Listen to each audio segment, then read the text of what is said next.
Safari उस तरह दबाओ।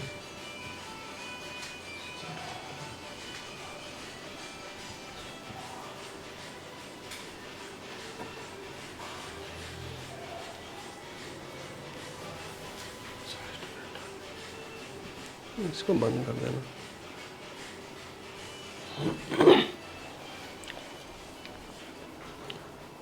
हेलो एवरीवन, गुड मॉर्निंग सभी को। गुड मॉर्निंग सभी को। अंजना सिंह, सोनू सिंह। तो जैसा कि हमारा टॉपिक चल रहा है संधि का, थोड़ा उसका क्विकली रिवीजन कर लेंगे दोबारा से, और जो विसर्ग संधि रह गया था हमारा उसको भी कर लेंगे।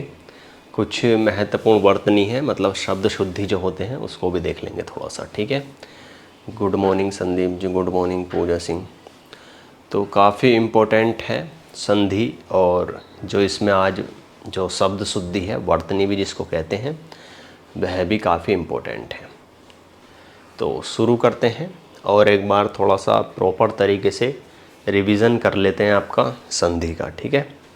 थोड़ा सा संधि का रिवीजन करते हुए चलते हैं, थोड़ा टेक्निकल है, थोड़ा थोड़ा समझते हुए चलिएगा, ठीक है।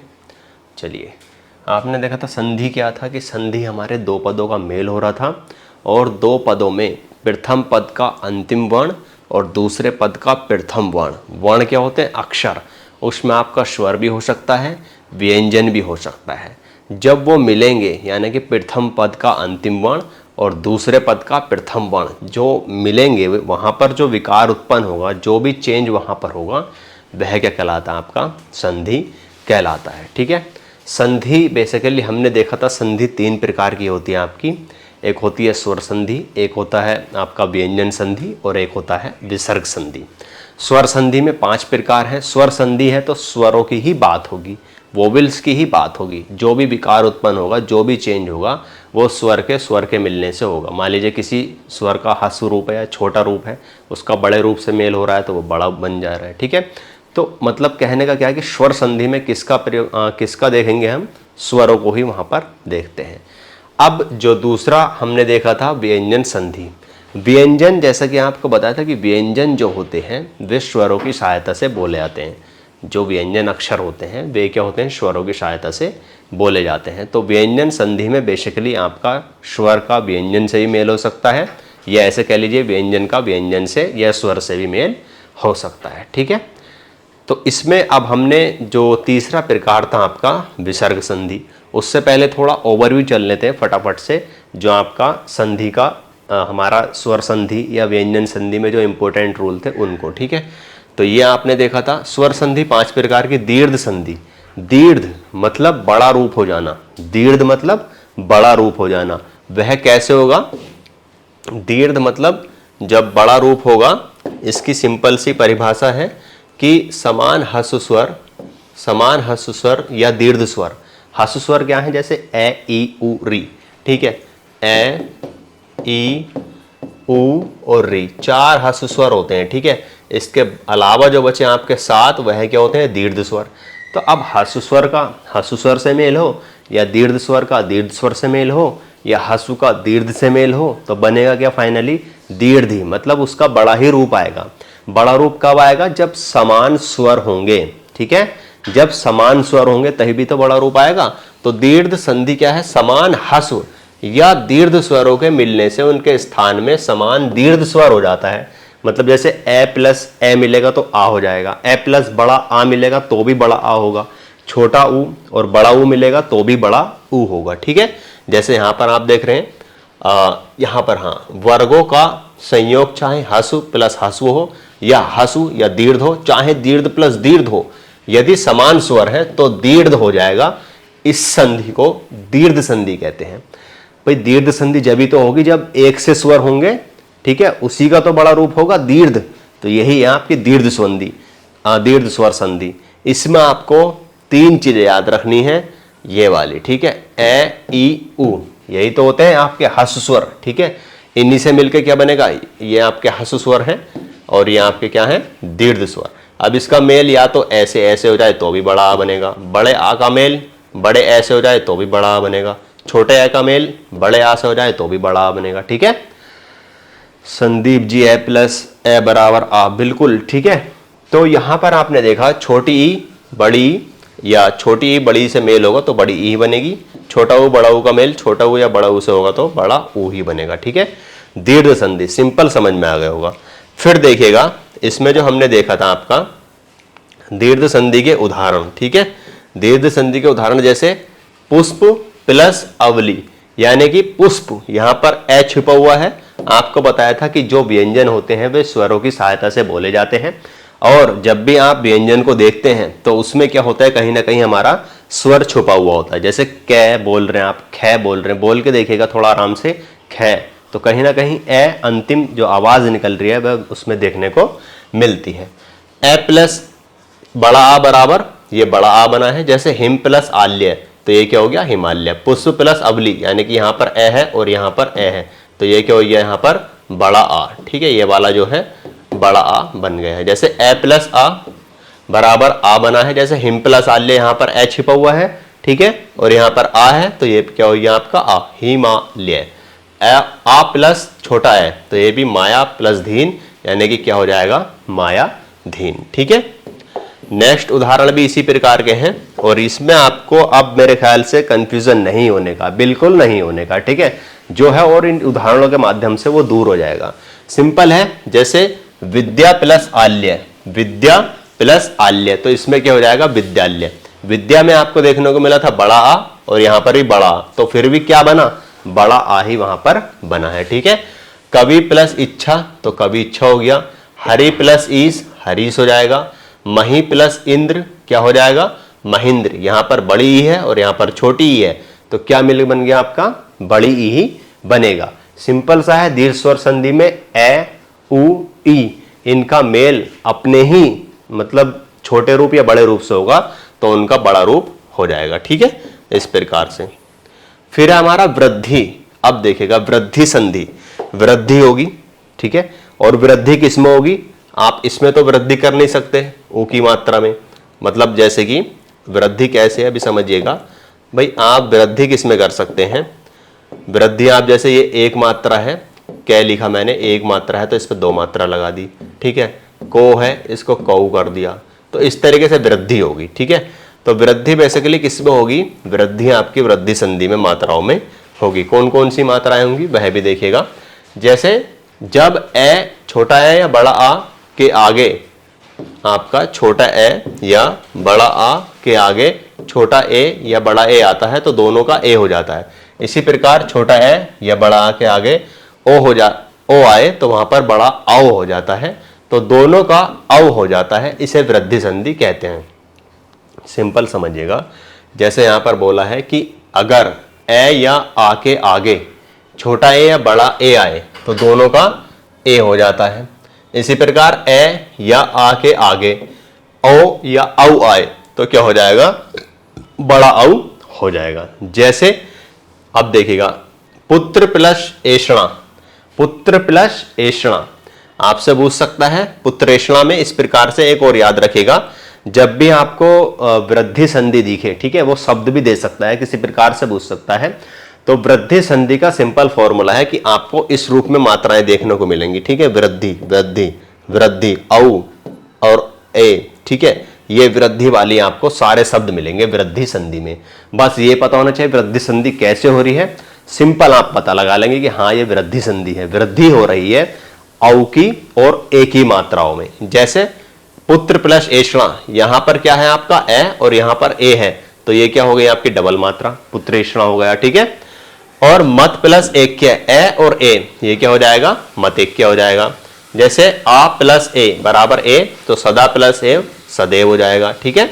कहने का तात्पर्य है कि जब भी आपका ए का ए से मेल होगा, तो वह क्या बनेगा, ए का बड़ा रूप ही बनेगा, वही क्या आपकी वृद्धि संधि, ठीक है। जैसे आ और ओ के मेल से औ बना है, महा प्लस औषधि महोषधि, ठीक है, महोषधि, ये आपका। तो ये जो प्रकार है आपका, हमने देखा था वृद्धि संधि का। तीसरा जो प्रकार था वह था आपका गुण संधि का, ठीक है, गुण संधि। अब गुण संधि क्या है इसको देखिएगा। जब ए अथवा आ के आगे ई अथवा ई आता है, तो इसके स्थान पर ए हो जाता है। सिंपल समझिएगा, गुण संधि में क्या होता है, जब ए या आ का मेल ई या ई से होता है तो वह क्या हो जाता है, ए हो जाता है। इसी प्रकार ए या आ के आगे छोटा ऊ या बड़ा ऊ आता है तो ओ हो जाता है, तथा ए या आ के आगे री आने पर अर हो जाता है। दूसरे शब्दों में हम इस प्रकार कह सकते हैं कि जब ए आ के आगे ई या ऊ या री हो, जैसे ये ए है, ठीक है, ये आ है, इसके आगे अगर ई है या ई है तो क्या हो जाएगा, ए हो जाएगा, ठीक है। जैसे ए है और आ है, इसके आगे आपका ऊ है या बड़ा ऊ है तो क्या हो जाएगा, ओ। कहने का मतलब यह है, ठीक है। तो क्रम से ए ओ अर, ठीक है। तो गुण संधि में आपको क्या देखने को मिलेगा, ए ओ अर, ठीक है। अब देखिएगा उदाहरण से इसको समझते हैं। जैसे यहां पर लिखा हुआ है कि आपका ए, बड़ा ए का मेल छोटी बड़ी ई से होगा तो वहां पर ए बनेगा, ये छोटी ई भी होगा यहां पर, ठीक है। हाँ, छोटा ए बड़ा ए का मेल छोटा ऊ या बड़ा ऊ से होगा तो वहां आपका ओ बनेगा, और ए आ का मेल री से होगा तो अर बनेगा, ठीक है, अर बनेगा। हाँ, बड़े आ से बड़ा आ मिलेगा तो भी संदीप जी बिल्कुल, ये आपकी दीर्घ संधि, ठीक है। दीर्घ संधि का मतलब ये है दीर्घ, बड़ा रूप हो जाना समान स्वर का, ठीक है। चलिए, जैसे अब ये ए प्लस ई कैसे मिलेगा, उप प्लस इंद्र, यानी कि यहाँ पर ए है, ठीक है, और यहाँ पर क्या है, ई, तो ये क्या बन गया आपका, ए और ई क्या बनेगा, ए, ठीक है, क्या बन गया आपका, ए। तो ये क्या हो गया, उपेंद्र। जैसे रावेंद्र लिखें, ऐसे रविंद्र नाम है हमारा तो, ठीक है, रावेंद्र लिखें तो रवि, रवि प्लस इंद्र, ठीक है। यहाँ पर ई है आपका छिपा हुआ और यहाँ पर रवि प्लस इंद्र, नहीं ये तो आपका उसमें हो जाएगा, अभी जो देखा था हमने दीर्घ संधि, ठीक है, ये तो रविंद्र हो जाएगा, ये उदाहरण फिट नहीं बैठ रहा है इसमें। चलिए, हाँ, देव प्लस इंद्र, ये उदाहरण सही बैठेगा, देव प्लस इंद्र होगा वैसे इसमें ये, ठीक है। देव प्लस इंद्र, यहाँ पर ए है, यहाँ पर ई है, यहाँ पर ए है, यहाँ पर ई है, तो क्या बन जाएगा, ए, यानी कि देवेंद्र, ठीक है। और उदाहरण इसमें देखिएगा, जैसे हम बात करें तो उप प्लस इंद्र उपेंद्र हो गया, गण प्लस ईस, ए यहाँ पर है, गण में ए छिपा हुआ है और ईस, तो ये ए प्लस ई मिलकर क्या बना रहे हैं, ए बना रहे हैं, ठीक है। नेक्स्ट अगर हम बात करें महा प्लस इंद्र, यहां पर आ है और ये ई है तो क्या बन गया, ए, महेंद्र।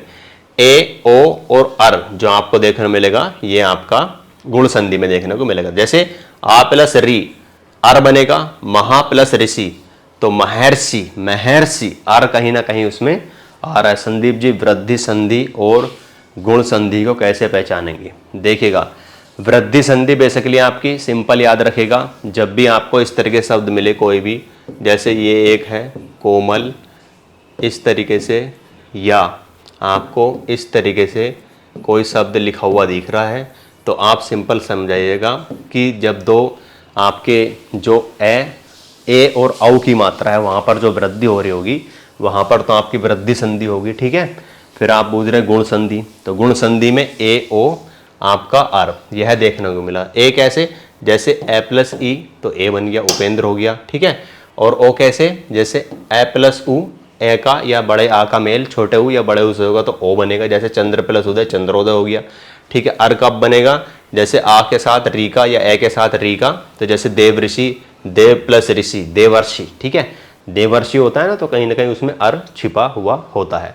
सिंपल है बिल्कुल, इसमें कोई इतना डाउट नहीं है, ठीक है, कि अब ये कैसे पहचाने। मैंने पूरी कोशिश की है कि आप वृद्धि संधि को शॉर्टली मैंने बता दिया है। वैसे दीर्घ संधि आपका उसके समान स्वर में वृद्धि हो रही थी, और वृद्धि संधि आपका ए से एडी जो होती है उसकी मात्रा देखने आपको मिलेगी या औ वाली मात्रा देखने को मिलेगी पहचानने के लिए, अगर शब्द दे देता है, ठीक है। गुण संधि ए ओ अर जहां पर भी होगा, जिस पर शब्द में भी ए ओ अर होगा, ये वाला ओ, ठीक है, वृद्धि संधि वाला नहीं, ठीक है। तो ये वाला ओ सिंगल मात्रा वाला, तो वहां पर क्या होगी, वृद्धि संधि होगी। अब जो हमने इसका चौथा प्रकार था वह यण संधि का देखा था। यण संधि, यण संधि, यण संधि, ये व रे, यण संधि ये व रे, तीनों अक्षरों को याद रखेगा। जब छोटी ई, बड़ी ई, छोटा ऊ, बड़ा ऊ, री के आगे कोई भिन्न स्वर आता है तो ये क्रम से य व रे ले में परिवर्तित हो जाते हैं। इस परिवर्तन को यण संधि कहते हैं। सिंपल समझिएगा, यण संधि कहने का मतलब क्या है। पहले तो हमें अगर शब्द दे देता है तो हमें देखना है कहीं ना कहीं ये व रे शब्द की अक्षर की उत्पत्ति तो नहीं हो रही है उसमें, तो हम सिंपली फाइंड कर लेंगे कि हाँ उसमें आपकी यण संधि है। कहने का मतलब है भिन्न स्वर से क्या होता है, अभी आपको बताया था, समान स्वर जैसे ए है तो उसका बड़ा रूप हो गया, भिन्न स्वर जैसे ई है तो उसके साथ आ गया या ऊ आ गया, ये क्या होता है, भिन्न स्वर होता है। जैसे अभी हमने जो बात करी है यण संधि की, तो इसमें आप देख रहे होंगे यण संधि में देखिएगा जैसे ई और ई के साथ भिन्न स्वर आएगा तो यह बन जाएगा, ठीक है। यण संधि में ई और ई के साथ भिन्न स्वर आएगा तो क्या बनेगा, यह।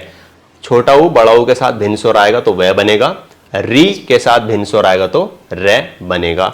जैसे अब यहां पर अति प्लस अल्प, ठीक है, अति प्लस अल्प। अब आप देख रहे होंगे यहां पर ई है, ठीक है, यहां पर भिन्न स्वर, यहां पर छोटी ई आपको देखने को मिलेगा, यहां पर भिन्न स्वर ए है, तो ये क्या बनेगा आपका, यह बन जाएगा। और एक खास बात यह है कि जो आपका यह बनेगा, ठीक है, यह तो बन गया, लेकिन जिस पर ई की मात्रा होगी वह अक्षर क्या हो जाएगा, छोटा हो जाता है, उसके अक्षर का लघु रूप आ जाता है। जैसे यहाँ पर अति प्लस अल्प तो ई और ए, ई और भिन्न स्वर तो यह बनेगा, ठीक है, तो यह तो पूरा आएगा, लेकिन जिस पर प्रथम पद में मात्रा है, जो ई की मात्रा है प्रथम पद में, तो वह क्या हो जाएगा, आधा हो जाएगा।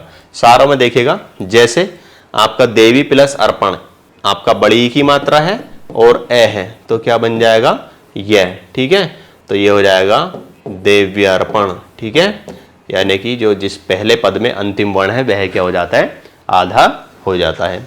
फिर सु प्लस आगत यानी कि ऊ है, ठीक है, और भिन्न स्वर क्या है, आ, तो ये क्या हो जाएगा, से आधा हो जाएगा, और जो मात्रा है वह किसका स्थान ले लेगी, वह का, तो ये क्या हो जाएगा, स्वागत। इसी प्रकार से वधु प्लस आगमन है तो वधु आगमन हो जाएगा। इसी प्रकार से पितृ प्लस आज्ञा है, जैसे यहाँ पर देखेंगे ये रे की आवाज आएगी तो ये क्या हो जाएगा, पित्राज्ञा, पित्राज्ञा, रे कहीं ना कहीं उसमें छुपा हुआ होता है, ठीक है, इस प्रकार से। फिर पांचवा जो प्रकार है, सबसे बड़ी संधि तो यही है आपकी। हालांकि व्यंजन संधि में भी काफी आपके उदाहरण हैं, मतलब नियम है, लेकिन कहीं ना कहीं व्यंजन संधि का अपना ही अलग एक क्राइटेरिया है, अपना ही आप कह सकते हैं काफी नियम है।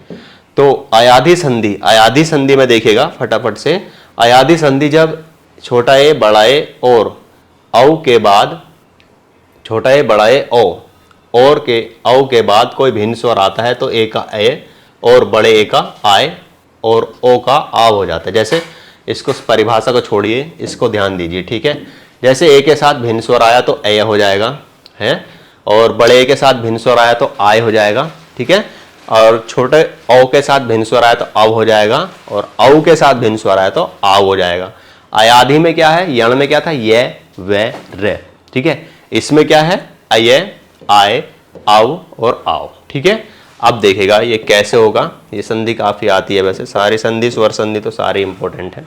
जैसे यहाँ पर आपने देखा छोटा ए प्लस छोटा ए मिलकर अय बना रहे, जैसे ने प्लस अयन, तो यहाँ पर ए छिपा हुआ है और यहाँ पर ए है, तो ये क्या बनेगा आपका, अय, ठीक है। जैसे नयन, तो नयन कहीं ना कहीं अय इसमें बोला जा रहा है नयन में। जैसे न प्लस अक, अगर इस पर हम डबल मात्रा दे देंगे न पे, ये वाला जो है, ठीक है, और भिन्न स्वर तो आपका क्या बन जाएगा, आय, यानी कि नायक, न प्लस अक, ठीक है। इसी प्रकार से अगर हम औ के साथ यानी कि डबल मात्रा औ के साथ भिन्न स्वर प्रयोग करते हैं तो क्या बनेगा आपका, आव, यानी कि पो प्लस अक पावक हो जाएगा। और सिंगल मात्रा वाला ओ जो है उसके साथ भिन्न स्वर आएगा कोई तो अव, जैसे पो प्लस अन पवन हो जाएगा, ठीक है। ये थे हमारे आपके स्वर संधि के प्रकार, पांचों के पांच प्रकार आपका रिवीजन करने की कोशिश की गई है। अब कुछ फटाफट से व्यंजन संधि की तरफ चलते हैं और फिर हम थोड़ा सा विसर्ग संधि को भी कंप्लीट करेंगे आज, उसमें 5-6 रूल है, ज़्यादा नहीं है, ठीक है। चलिए, व्यंजन संधि, जब संधि करते समय व्यंजन के साथ स्वर हो या कोई व्यंजन के मिलने से जो मूल रूप में परिवर्तन होता है उसे आप व्यंजन संधि कहते हैं। यानी जब दो वर्णों में संधि होती है तो उनमें से पहला यदि व्यंजन होता है और दूसरा स्वर या व्यंजन हो, व्यंजन भी हो सकता है, दूसरा स्वर भी हो सकता है, कुछ भी हो सकता है, ठीक है, विसर्ग को छोड़ करके, तो उसे हम क्या कहेंगे, व्यंजन संधि कहेंगे, ठीक है। समझ में आ रहा है, अच्छे से समझते रहिएगा।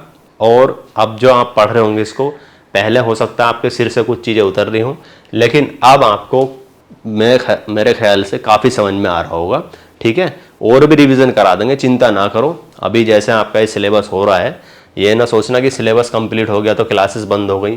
कुछ मतलब अभी 1-2 दिन और आपकी क्लास चलेगी, फिर ऑडियो मोड में ज़्यादा रिवीजन चलेगा, जो वो शब्दावली वगैरह है। ठीक है, फिर आपकी क्लासेस बीच बीच में लाइव भी होती रहेंगी। ठीक है, तो मैं क्लासेस कराते रहूँगा। अभी थोड़ा सा जो सिलेबस है उसको कंप्लीट करने के बाद हम ऑडियो रूप में आ जाएंगे कुछ दिन, और फिर दोबारा से उसको रिवीजन में ले लेंगे। ठीक है, तो बिल्कुल चिंता ना करें। अब जैसे व्यंजन संधि के कुछ उदाहरण हैं, ये तो व्यंजन संधि के सिंपली उदाहरण दे रखे हैं, हम नियम के अकॉर्डिंग चलते हैं। ठीक है, जैसे इसमें दे रखा तय या दय के बाद च या छ हो तो तय या दय के स्थान पर आधा च हो जाता है। सिंपल सा नियम है, याद रखिएगा। तय या दय के बाद अगर आपका च या छ है तो तय या दय जो प्रयोग हुए हैं प्रथम पद में, वह आधे च में बदल जाएंगे। जैसे उत्प्लस चारण, तो ये क्या हो जाएगा? उच्चारण। आपने देखा तय या दय के बाद च या छ, तो किस में बदल जाएंगे? ये दोनों आपके आधे च में बदल जाएंगे। ठीक है, जैसे उत प्लस चारण, तो ये क्या हो जाएगा? तय अब किस में बदल जाएगा? आधे च में, उच्चारण। सत प्लस चरित्र, तो ये क्या हो जाएगा? सच्चरित्र। शरत प्लस चंद्र, तो ये क्या जाएगा? सरच चंद्र। यानी कि तय या दय के बाद आपको च या छ देखने को मिले तो तय या दय का क्या हो जाएगा? च वह आधा रूप उनका प्रयोग तय या दय के स्थान पर होगा। ठीक है, चलिए दूसरा प्रकार है आपका इसका, तय या दय के आगे जय अथवा झय हो तो तय या दय के स्थान पर जय हो जाता है, आधा जय। जैसे आपने देखा तय या दय के आगे, तय या दय के आगे क्या हो? जय या झय, तो क्या हो जाएगा? तय या दय का आधा रूप, तय या दय का क्या हो जाएगा? जय का आधा रूप। जैसे सत प्लस जन है तो तय या दय का आपका आधा रूप हो जाएगा यहाँ पर जय के रूप में, सज्जन। ठीक है, विपद प्लस जाल है तो विपद जाल हो जाएगा। ठीक है, हाँ नेक्स्ट देखते हैं आपका, यदि तय या दय के बाद टय या ठ हो, तय या दय के ही काफी नियम है इसमें। ठीक है, इसके बाद अगर टय या ठ है तय या दय के बाद, तो तय या दय के स्थान पर आधा ठ हो जाता है। जैसे सत प्लस टीका तो सट टीका हो जाएगा, तत् प्लस टीका तो टट टीका हो जाएगा, तट टीका। ठीक है, तो यहां पर आपने देखा तय या दय के बाद अगर टय या ठ हो तो तय या दय किस में बदल जाते हैं? आधे ट में। फिर हमने देखा था तय या दय के बाद ड या ढ हो तो तय या दय के स्थान पर आधा ड हो जाएगा। जैसे उत प्लस डयन तो उड्डयन हो जाएगा। ठीक है, तय या दय के बाद आपका ड या ढ में से कोई सा अक्षर यहाँ पर है तो क्या हो जाएगा? तय का आपका ड में परिवर्तन हो जाएगा, आधे ड में। ठीक है, आप इसको इस तरीके से भी लिखा हुआ देख सकते हैं कहीं पर, यानी कि इसके नीचे ही ड लगा रहता है। ठीक है, तो कैसे भी लिख लीजिएगा या विसर्ग लगा के लिख लीजिएगा जैसे ये लिखा हुआ है। ठीक है, उड्डयन।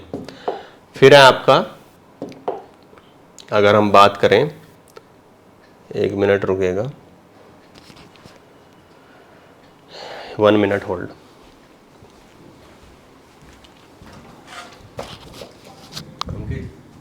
जल्दी आएगा।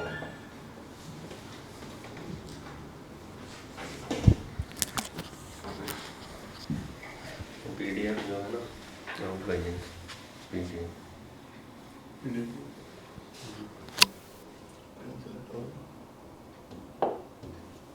मतलब ये पेज होगा इसका पूरा, दूसरे लगाने के लिए अरे शिवराज को बोला यार,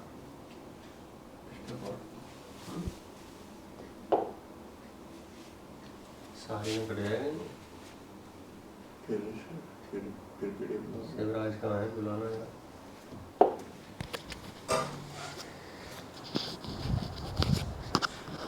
एक मिनट रुकेगा, थोड़ा सा 1 मिनट रुकेगा। ये तो आपने देख लिया। ठीक है, उड्डयन वाला। अब इसमें जो आपका ये है तय या दय के बाद लय हो, यानी कि तय या दय के बाद लय हो, ये जो है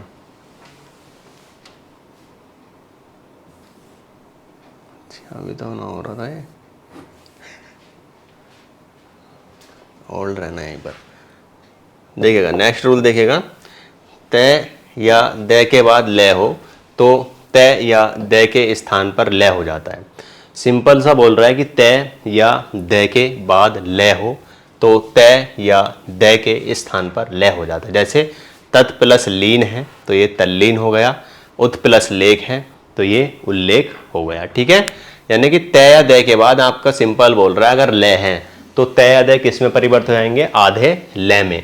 जब भी तय या दय का मेल लय से होगा तो तय या दय आपके आधे लय में परिवर्तित हो जाएंगे। ठीक है, नेक्स्ट इसका रूल देखा था हमने, तय या दय के बाद इसके काफी रूल है। ठीक है, तय या दय के बाद शय हो तो जो आपका तय या दय के बाद बड़ा शय हो तो तय या दय का आधा चय और शय का छय हो जाता है। देखिएगा तय या दय तो बदल जाएंगे आपके आधे चय में, और जो बड़ा शय है वह किस में बदल जाएगा, छय में। जैसे सत प्लस शास्त्र, तो तय बदल गया आपका आधे चय में और ये बड़ा शय छय में। ठीक है, इसमें एकदम दो काम होते हैं एक ही इसमें रूल में। तय या दय के बाद अगर शय है बड़ा शय तो तय या दय किस में बदलेगा आपका, चय में, आधे चय में, और शय किस में बदल जाएगा, छय में। ठीक है, चलिए नेक्स्ट है आपका तय या दय के बाद है हो तो तय या दय के स्थान पर आधा दय और है के स्थान पर धय हो जाता है। सिंपल याद रखिएगा, अगर तय के बाद या दय के बाद है तो उसका जो रूप होगा वो तय दय में आप जो धय टांग देते हैं वह उसका रूप होगा। ठीक है, आप इसको इस तरीके से भी याद रख सकते हैं कि तय या दय के बाद अगर है तो तय या दय आपका किस में बदल जाएगा, दय धय में बदल जाएगा। जैसे उत प्लस हार है तो यहाँ पर तय है और यहाँ पर है तो तय का तो आप मान लीजिए दय हो गया और ये आपका धय में बदल जाएगा है। ठीक है, तो उसके नीचे ही कह सकते हैं अर्ध रूप में धय दय में टंगा हुआ नीचे होता है। ठीक है, जैसे पद प्लस हति है तो ये क्या हो जाएगा, पद्धति। उत प्लस हरण है क्या हो जाएगा, उद्धरण। ठीक है, नेक्स्ट रूल आपने देखा था, छह के पहले यदि कोई स्वर हो तो छह के स्थान पर आधा चय और छह हो जाएगा। ठीक है, जैसे सिंपल सा है कि छह के पहले कोई स्वर है, कोई सा भी स्वर हो, ए ई उ ई ए औ औ री। ठीक है, तो छह के पहले यदि कोई स्वर हो तो छह के स्थान पर आधा चय और छह हो जाता है। जैसे आ प्लस छादन, अब देखिएगा छह के पहले आपका यहाँ पर ये स्वर आपका ए है, सॉरी आ है, तो यहाँ पर क्या हो जाएगा आपका आधा चय और छह। जैसे आच्छादन। ठीक है, आच्छादन सिंपल से याद रखेगा, छह के स्थान पर क्या हो जाएगा, आधा चय और छह, मतलब छह तो रहेगा ही, उसमें बस आधा चय और आपका जुड़ जाएगा। जैसे परि प्लस छेद, तो परि प्लस छेद, परि सेम रहेगा प्रथम वर्ग में, प्रथम पद में कोई परिवर्तन नहीं हो रहा है, जो परिवर्तन हो रहा है वो छह के साथ बस चय लग रहा है, तो वह क्या हो जाएगा, परिच्छेद। ठीक है, नेक्स्ट अगर हम बात करें मैं के साथ किसी वर्ग का, यहां पर देखिएगा मैं के बाद किसी वर्ग का कोई अक्षर हो तो मैं के बदले अनुस्वर अथवा उसी वर्ग का अनुनासिक वर्ण हो जाता है। अनुनासिक देखे थे आपने, जैसे कै खे गै गै ढै, तै थे दै धै नै, पै फै बै बै मैं, जो अंतिम थे वो वर्ग में। ठीक है, अंतिम जो अक्षर थे वो ही होते हैं आपके पंचमाक्षरी बोलते हैं, वो अनुनासिक में भी आते हैं। ठीक है, वैसे अनुनासिक स्वर आपके दो होते हैं ये वाले। अब यहाँ पर जो नियम समझिएगा, यहाँ पर क्या बोल रहा है कि मैं के बाद किसी वर्ग का कोई अक्षर हो, वर्ग कै वर्ग, चै वर्ग, तै वर्ग, टै वर्ग, पै वर्ग, तो मैं के बदले अनुस्वर अथवा उसी वर्ग का अनुनासिक वर्ण हो जाता है। जैसे सम प्लस कल्प, तो ये क्या हो गया आपका संकल्प। ठीक है, मैं किस में बदल गया आपका अनुस्वर में, सम कल्प, संकल्प ये वाला जो है बदल गया। सम प्लस पूर्ण है तो ये हो जाएगा आपका अनुनासिक में या अनुस्वर में आपका बदल गया। ठीक है, सम प्लस तो संतोष, हालांकि इनको इस प्रकार से भी लिख सकते हैं, यही तो है न और मैं। ठीक है, आपके जो अनुनासिक वर्ण होते हैं तो ये अनुनासिक में इस प्रकार से भी लिखे जा सकते हैं। कहने का तात्पर्य यह है कि मैं के बाद अगर किसी वर्ग का कोई अक्षर प्रयोग हुआ है तो हमेशा जो मैं का बदलाव होगा वह अनुस्वर में बदल जाएगा। एक बिंदी रूप में अनुस्वर होता है, इसको हम उसमें बदल देते हैं। फिर है आपका री से ऋषि, रै शय के बाद न हो तो इनके बीच कोई स्वर का वर्ग, पा वर्ग, अनुस्वर यह वह है आता है तो न का ण हो जाता है। न का ण कैसे होगा, सिंपल समझिएगा, ये बोल रहा है कि री रै शय के बाद न हो, री रै शय के बाद आपका क्या हो, न, और इनके बीच में कोई स्वर हो, जैसे यहाँ पर न है इसके बाद और इसके बीच में कोई स्वर है। ठीक है, इस प्रकार से, और कोई स्वर हो, कै वर्ग, पै वर्ग, अनुस्वर यह वह है, यह वह क्या होते हैं, अंतस्थ व्यंजन, यह वह रे ले। ठीक है, और है आता है तो न का किस में परिवर्तन हो जाता है, अण में। जैसे भैर भर प्लस अन, यानी कि रे के बाद आपका क्या बोल रहा है कि इसके बीच कोई स्वर हो, स्वर ए है और इसके बाद कोई कै वर्ग पै वर्ग, इस प्रकार से कै वर्ग पै वर्ग में कोई अक्षर हो, ठीक है। यह वह आता है तो ना का किस में बदल जाता है, अण में, तो ये जाएगा भरण। री प्लस न ऋण, पोष प्लस अण, ठीक है, पोष प्लस अण, यहां पर क्या हो जाएगा, पोषण।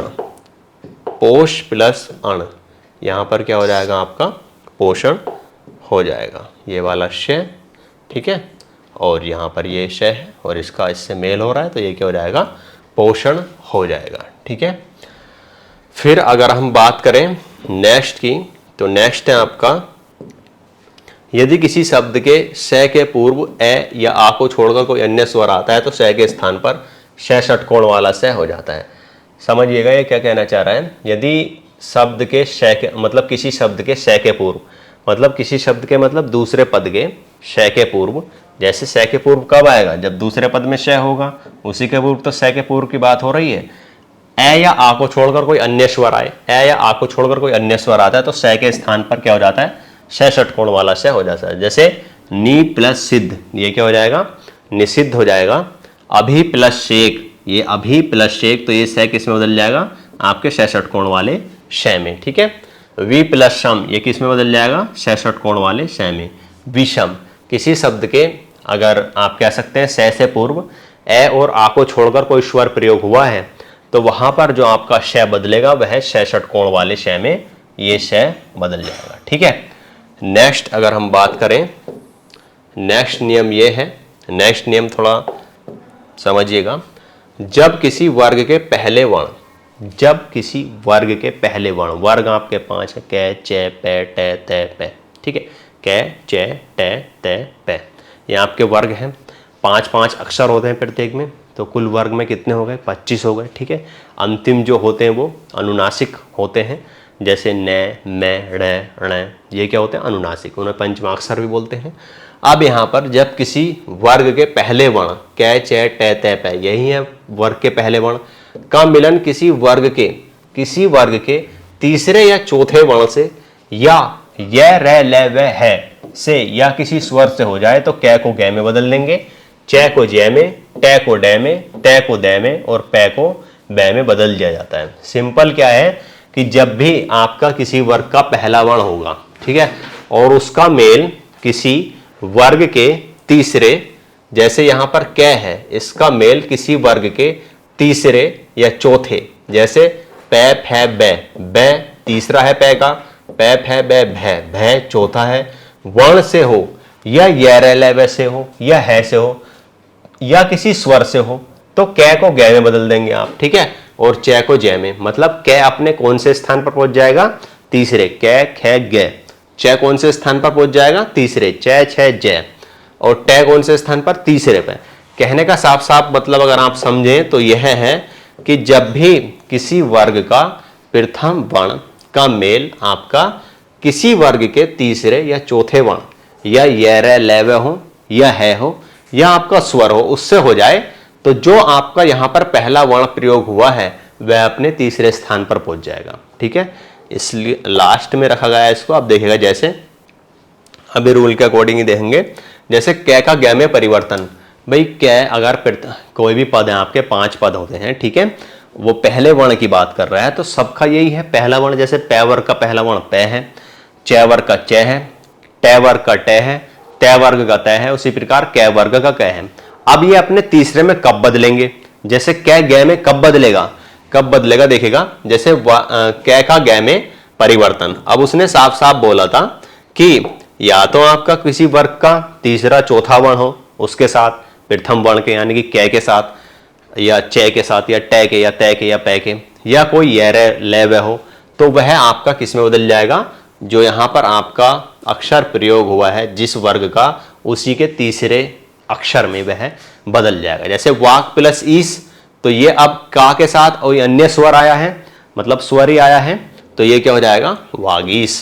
दिक प्लस अंबर, तो क्या हो जाएगा, दिगंबर, कै ख गै, ठीक है, कै ख गै, तीसरा अक्षर आ रहा है देखिएगा, ठीक है। दिक प्लस गज, तो दिग्गज। कै आपका तीसरा क्या आया है, गै। अब यहाँ पर आप देखेंगे यहाँ पर पूरा ग है, यहाँ पर पूरा ग है, लेकिन यहाँ पर इसलिए इसका ग का ह्रस्व रूप हो गया है, मतलब आधा रूप हो गया है, क्योंकि पहले से यहाँ एक ग उपस्थित है।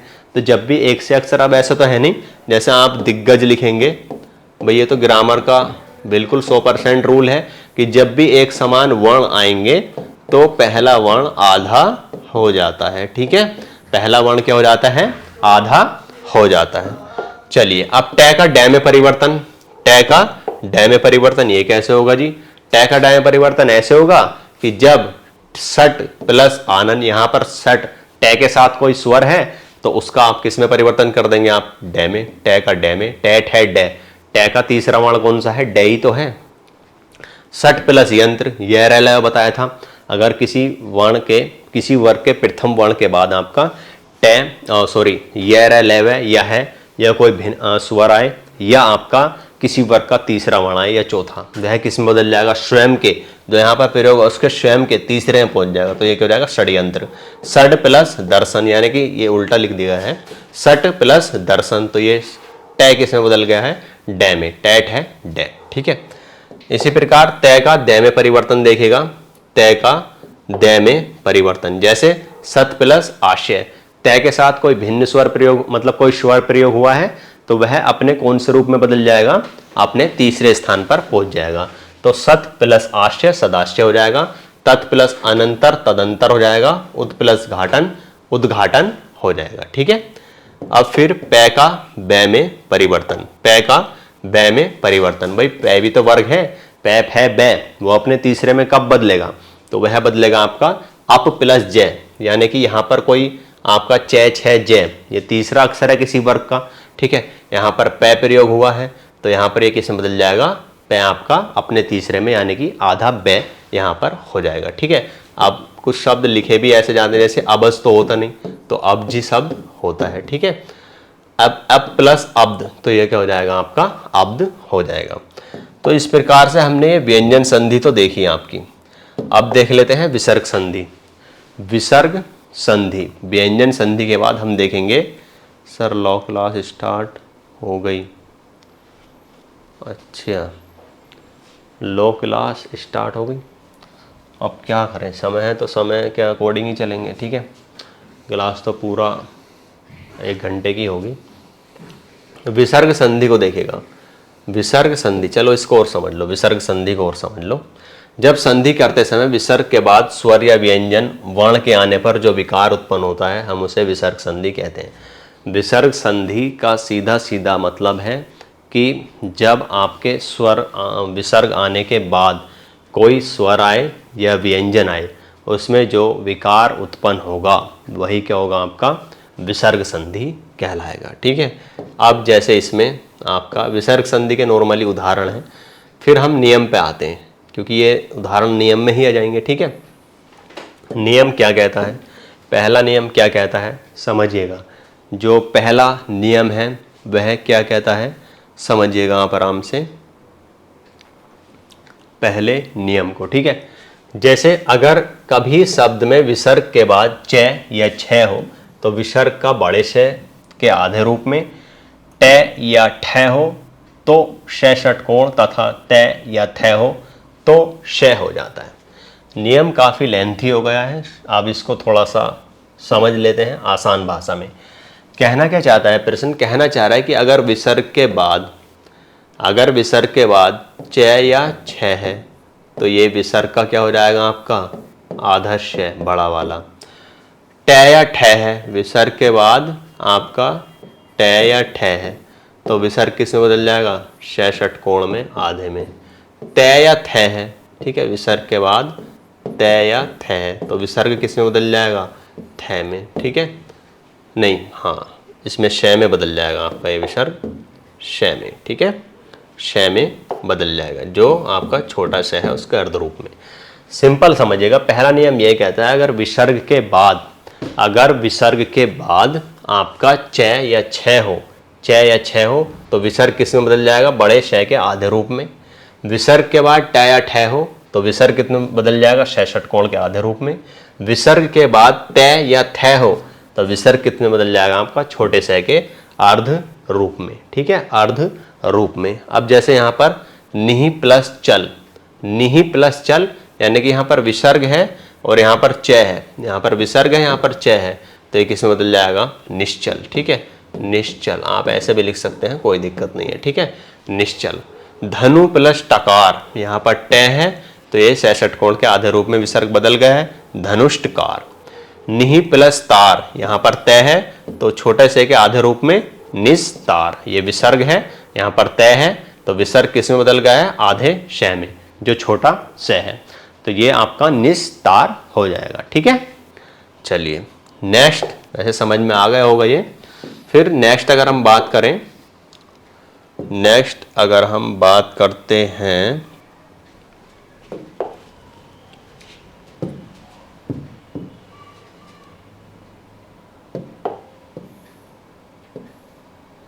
एक मिनट,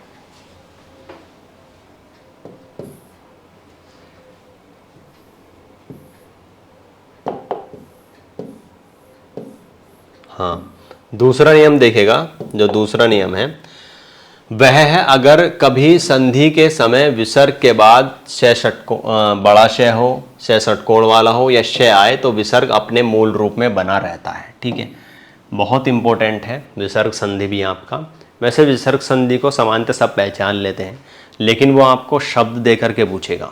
ठीक है, जब भी अगर लेंथी प्रश्न पत्र बनाता है तो शब्द देकर पूछेगा, ना कि डायरेक्टली। विसर्ग शब्द लिखा हुआ होगा, कोई बता देगा विसर्ग संधि है। ठीक है, इसमें सिंपल बोला है कि अगर कभी संधि के समय विसर्ग के बाद तीनों शय में से कोई सा भी शय आए तो विसर्ग अपने मूल रूप में बना रहेगा। ठीक है, जैसे अब निहि प्लस संदेह है, ये विसर्ग है, इसके बाद शय आया है, यहाँ पर भी शय है, यहाँ पर भी शय है।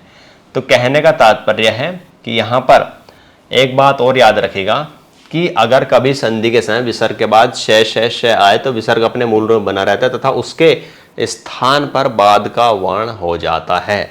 जो बाद का वर्ण है उसका आधा रूप वहां पर देखने को मिलेगा। जैसे निसंदेह है, या तो आप इसको ऐसे लिख दीजिएगा निसंदेह, ये भी सही होगा, या अगर वहां पर प्रश्न में ये आपको मान लीजिए विकल्प में नहीं दिया है, अगर इस तरीके से दिया है तो ये सही होगा। दोनों सही होंगे। जाहिर सी बात है ये वाला तो देगा नहीं, क्योंकि हमने पढ़ लिया है कि विसर्ग के बाद अगर तीनों शय में से कोई सा है तो उसमें कोई परिवर्तन होगा नहीं। अगर होगा तो जब होगा जब विसर्ग के बाद जो सा भी शय है, ठीक है, उसका आधा रूप और उसमें जुड़ जाएगा। जैसे निहि प्लस सार है तो शय है तो ये निस्सार हो जाएगा।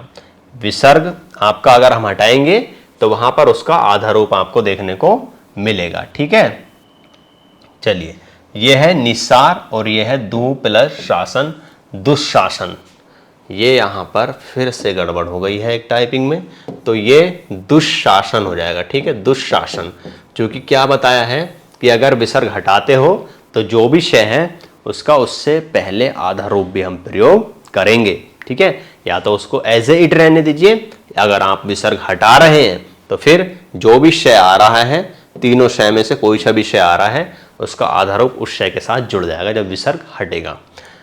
चलिए इसका नियम 3 देख लेते हैं फटाफट से। विसर्ग के बाद कै ख या पै या फै हो तो विसर्ग में कोई विकार नहीं होता। विसर्ग में कोई विकार नहीं होगा जब कै होगा या फै होगा या पै होगा। अब जैसे रज प्लस कण, तो विसर्ग के बाद आपका कै है तो इसमें ये बिल्कुल सेम रहेगा, रजकण रहेगा। पय प्लस पान, विसर्ग के बाद पै है तो ये पयपान रहेगा। यानी कि विसर्ग के बाद सिंपल तो बात यह है, याद रखेगा, विसर्ग के बाद अगर कै या ख या पै या फै है तो विसर्ग में कोई परिवर्तन नहीं होगा, अर्थात जो आपका शब्द है वह सेम रहेगा। ठीक है, वह सेम रहेगा। चलिए नेक्स्ट रूल देखते हैं आपका विसर्ग संधि का। वह है कि अगर संधि के समय विसर्ग से पहले, संधि के समय विसर्ग से पहले ए हो और आगे वर्णों के प्रथम तथा द्वितीय अक्षर को छोड़कर अन्य कोई अक्षर या य रे ले वे है हो तो विसर्ग का ओ हो जाता है। थोड़ा सा घुमा दिया गया है रूल को। ठीक है, यह बोल रहा है कि अगर संधि करते समय, संधि के समय विसर्ग से पहले ए हो, विसर्ग से पहले क्या हो, ए, और आगे वर्गों के प्रथम तथा द्वितीय अक्षर को, वर्गों के प्रथम तथा द्वितीय अक्षर को छोड़कर अन्य कोई अक्षर या य रे ले वे हो तो विसर्ग का है हो जाता है। जैसे यहां पर समझिएगा विसर्ग का ओ हो जाता है, सॉरी, ठीक है, ओ हो जाता है।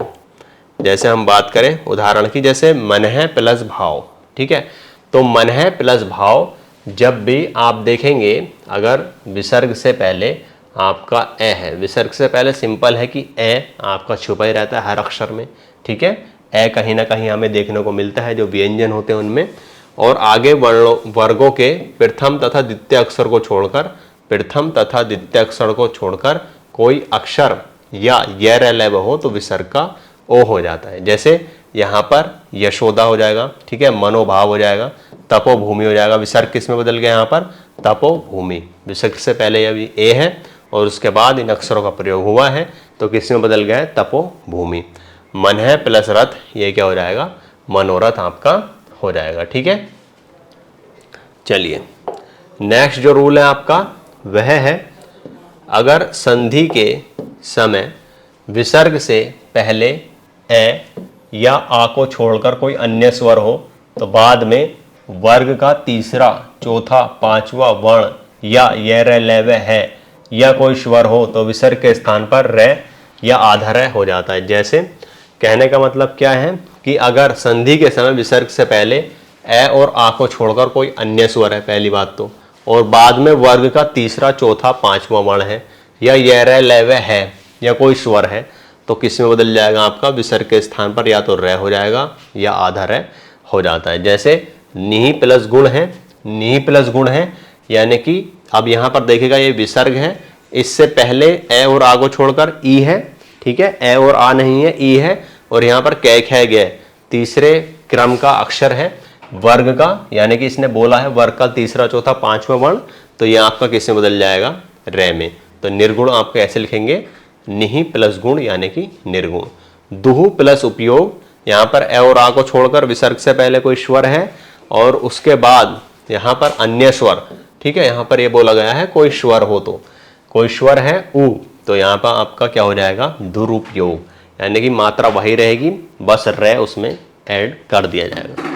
निहि प्लस बल है तो निर्बल हो जाएगा, ठीक है, नि प्लस बल, यानी कि आप देख रहे होंगे यहाँ पर विसर्ग है और इससे पहले आपका ए और आ को छोड़कर कोई स्वर ई है और फिर आप देखेंगे तो बाद में वर्ग का तीसरा यानी कि पे फे बे, ये तीसरा ही अक्षर है और ये फिर किस में बदल जाएगा, आपका विसर्ग जो है रा में बदल जाएगा, आधे रे में, ये क्या हो जाएगा, निर्बल, ठीक है।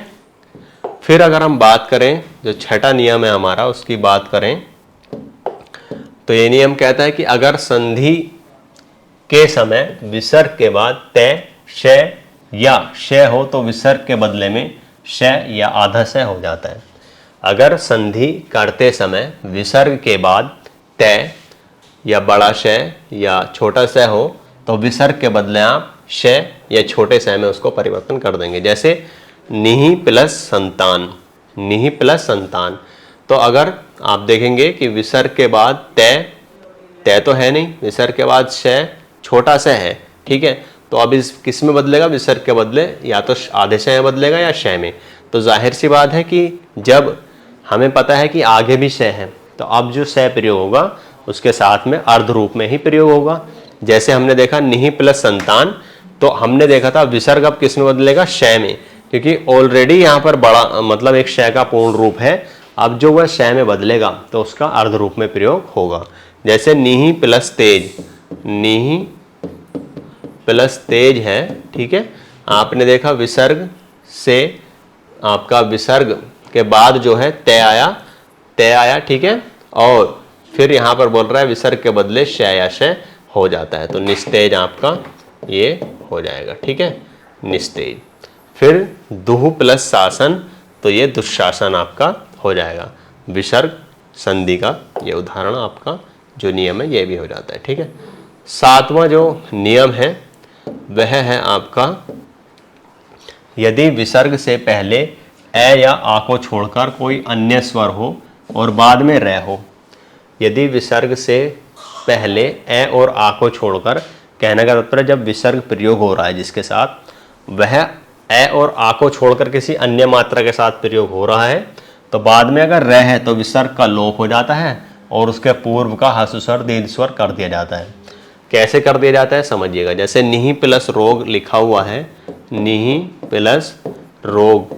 अब ये सिंपल लैंग्वेज में बोल रहा है कि यदि विसर्ग से पहले ए और आ को छोड़कर कोई अन्य स्वर है, यानी कि विसर्ग से पहले ए और आ को छोड़कर हमें कोई अन्य स्वर देखने को मिल रहा है, छोटी ई देखने को मिल रहा है, और बाद में रह है, बाद में रे भी है, तो विसर्ग का लोप हो जाएगा और उसके पूर्व का जो ह्रस्व स्वर है, यानी कि जो ये मात्रा है, कहना का चाह रहा है, जो पहले ह्रस्व स्वर है, जो मात्रा है, छोटी मात्रा है, वह किस में बदल जाएगी आपकी बड़ी मात्रा में, यानी कि ये शब्द हो जाएगा आपका नी रोग। ठीक है, जैसे निहि प्लस रव है, निहि प्लस रव है। अब आपने देखा कि निहि प्लस रव, विसर्ग से पहले ई है और फिर रे भी आया है, तो ये विसर्ग आपकी मात्रा जो है बड़े रूप में हो जाएगी और विसर्ग का क्या हो जाएगा, लोप हो जाएगा। ठीक है, तो ये हो जाएगा आपका नीरव। ठीक है, नी प्लस रस, ये क्या हो जाएगा, नीरस हो जाएगा। तो इस प्रकार से आपने देखा कि जो इसमें प्रकार बनते हैं, इसमें बन सकते हैं, वह हमने करने की कोशिश की है। यानी कि आपके जो संधि है, ठीक है, स्वर संधि, व्यंजन संधि, विसर्ग संधि, वह हमने लगभग 3 क्लासों में कंप्लीट की है। और भी इसमें रिवीजन करा देंगे, बाकी नोट्स आपको दे दिया गया है और उससे अपना थोड़ा रिवीजन करें आप लोग। ठीक है, चलिए बाकी क्लास में कल करते हैं। कल जो भी टॉपिक में अगर वॉइस इको की प्रॉब्लम हुई है तो मैं उसको देख करके खुद ही उसको दोबारा से करा दूंगा। ठीक है, क्लास ऑफ करते हैं आपका। ठीक है, बाकी आपको बता दें कि जो आपका जेएलओ का बैच चल रहा है, ठीक है, ऑलरेडी आपका बैच चल रहा है, लाइव क्लासेस चल रही हैं, सारी चीज़ें चल रही हैं, प्रैक्टिस क्वेश्चन भी हो रहे हैं। तो जो भी विद्यार्थी अभी नहीं जुड़े हैं हमारे बैच से, तो वो हमारे 7500110314 नंबर पर कॉल या व्हाट्सएप मैसेज करके जानकारी ले सकते हैं। चलिए, थैंक यू सो मच।